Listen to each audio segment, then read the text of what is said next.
Yeah, yeah, definitely. And it's the same as, binging your favorite TV show. Once you get into a story and you're ready to hear what all is being told, then it seems like you can sit and listen to whatever you're listening to for hours on end. And I can see how that would be especially helpful while you're riding in a truck down the interstate for days, hours at a time.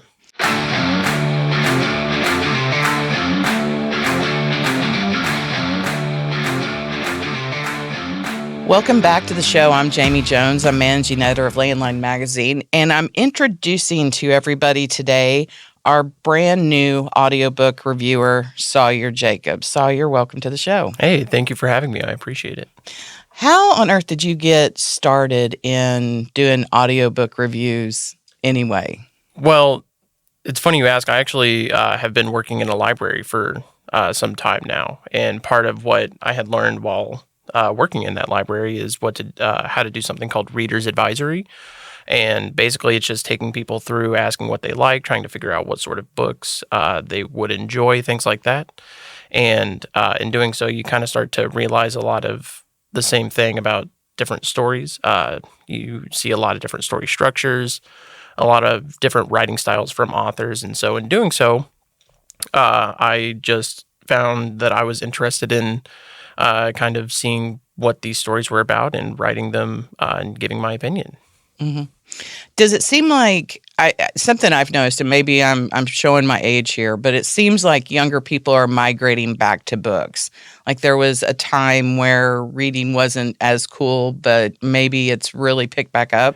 I've kind of noticed the same thing, oddly enough, and I'm not exactly sure why, but one thing I have noticed is that most movies or shows that you watch these days somehow, some way come from a book. And so it's almost like people are wanting to get to these stories on the front end before they hit the big screen because you are afforded the opportunity to hear the story on a much deeper level than sometimes can be provided on film. Mm-hmm. And I think that maybe some of the younger audience is resonating with that sort of intimacy with the story.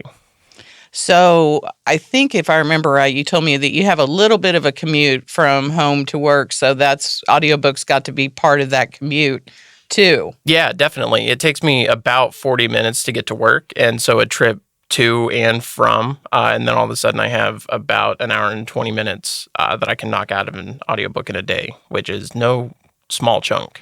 No, it's really not. And some of them that you've talked about are upwards of 13, 10, 11, 12, 13 hours. Yeah. There was one, in fact, that I watched that started to get past the 20-hour mark. And so, you can really get a wide range of the amount of time that you would see, like anywhere from 3 to 20 hours. It could be anything depending on the type of story that you're looking to listen to.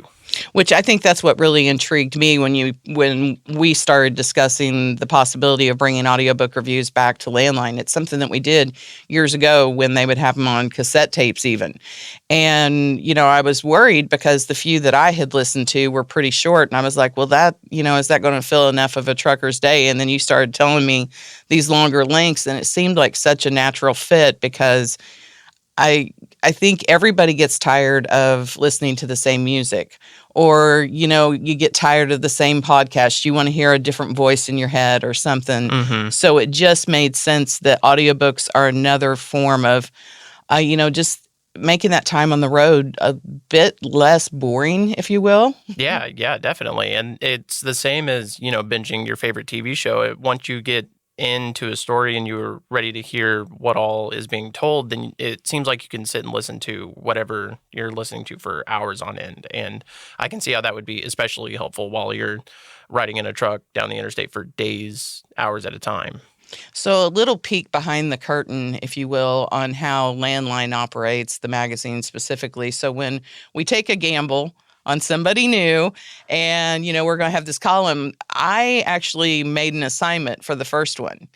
And that was Silence of the Lambs. Yeah. Because I had listened to that. I was very familiar with that particular audiobook. And it was actually the first time you had listened to it. It was, yeah. No, I figured that Silence of the Lambs had an audiobook itself, but one thing that surprised me when we had talked about it is that it was narrated by Kathy Bates herself, which is just amazing. And then the more you delve into it, you find that there's actually a lot of books narrated by actors and people uh, of the same vein, you know. But having Kathy Bates be the narrator for the very first one that I decided to write on seemed like a very nice way to get a review out there that would have a little something for everybody, whether it's Silence of the Lambs itself from loving the movie or, you know, knowing Kathy Bates from her work. No matter what, someone is going to be able to find enjoyment out of that specific type of story. And so it seemed like a great place to start. Well, and as a big audiobook consumer, you were surprised at the depth of acting that she brought to it with just her voice. Yeah. Yeah. And you can tell that she has earned every single one of those awards that she was given because it's amazing, really. There's still just a separation between typical narrators and actors themselves. And I'm not saying one is necessarily better than the other, but I think sometimes the story can be better served using one or the other. And Silence of the Lambs is one that almost takes place in a very personal spot to Clarice throughout the book. And so being able to have someone with those sort of acting chops that can kind of speak into the emotion that is trying to be told on the page really did a lot for that book and the way that it's told. Well, and it's such an interesting cast of characters, you know, and that to have somebody that has that diversity and ability to act with just their voice. I don't know. I mean, you watch the videos of like animated cartoons where the voice actors are working in the background, and it's so crazy how they get into their characters. And I would love to find a video of her working on this. I think that would be fun. I would too, because she reaches a certain level of intensity throughout the book. And just to be able to see that moment, especially how she's able to kind of access that sort of intensity, I think would be just a real treat to see. How longish was Silence of the Lambs? Yeah, so Silence of the Lambs is actually on the shorter end of some of the audiobooks. That one ran at only 3 hours. So it's a nice, real quick story. I think with my 40-minute commute, I was able to finish it in about 2 days, maybe, if that.